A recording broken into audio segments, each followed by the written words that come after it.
After back-to-back victories, Hatton has risen 12 places in the world rankings to 17th. Once the qualifying process begins, it is difficult to avoid viewing tour successes by Europeans through the prism of the Ryder Cup.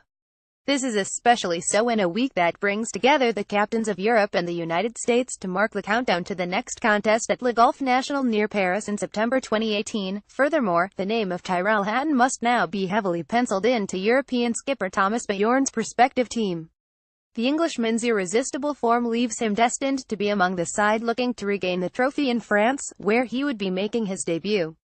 Bjorn expects Hatton to be in his team. He has landed back-to-back titles with victories in the Alfred Dunhill Links Championship and then the lucrative Italian Open. For any European, the goal is to play a Ryder Cup, Hatton said after a superb final round 65 in Italy. "I'm certainly no different from that. There have now been 7 qualifying events, which is still very early in the phony war period." The 26-year-old from High Wycombe, though, already holds a commanding lead, sitting more than 1.3 million points ahead of Mark Warren, who is 5th in the European points list.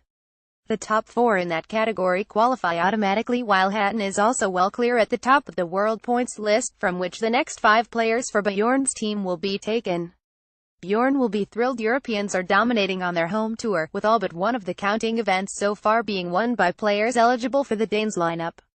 Frenchmen Romain Waddle and Dane Lucas Bjerregaard, whose nationalities fit perfectly with the venue of the next match, and Europe's skipper himself have celebrated early wins.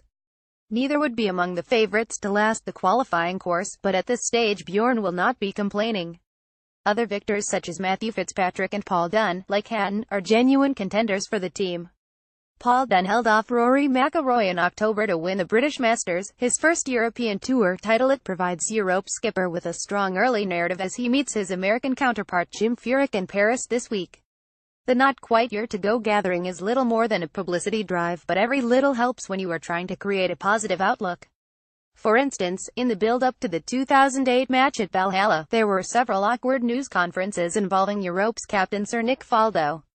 In isolation, these events appear of little consequence and can hardly help or hinder a player trying to sink a putt in the heat of a Ryder Cup. However, they do set a tone. A captain's authority is important and it can affect outcomes. Faldo was never at ease with the role, culminating in his infamous and ham-fisted sandwich list news conference after his apparent pairings were photographed in the week of the match. This had no material effect on where his players hit their ball, but his uncertainty as a leader was exposed. It was ultimately reflected in a disjointed European display and defeat on the course. Former tournament committee chairman Bjorn has been Europe's preeminent golfing politician over the past decade. He should be too accomplished in the public arena to be caught out and have his leadership undermined as Faldo was. Thomas Bjorn's last Ryder Cup appearance was in 2014, when he contributed a half in his 4-ball match alongside Martin Camerand. While the current captain will be pleased with the early form of candidates for his team, the 46-year-old is also aware it is not now that he needs his players to be at their best. Indeed, Bjorn knows from personal experience how qualifying for a Ryder Cup team on the strength of points gained early in the qualifying process can prove a problem. The Dane's form had deserted him by the time he took his place in Paul McGinley's lineup at Gleneagles in 2014, and he contributed only half a point to Europe's win from his 3 matches. This is why he has made the smart move of waiting qualifying points. Those earned after May 24 next year will be multiplied by 1.5 to favor those in the best form as the Ryder Cup approaches. Even so, it would seem Hatton will now take some dislodging from the European lineup. Having put behind him a torrid summer when he missed cuts in 7 out of 8 tournaments, he has at the very least created the perfect platform. He can still struggle to contain his frustrations on the course, but the past fortnight he was 45 under par during those 2 wins shows he is capable of golfing brilliance.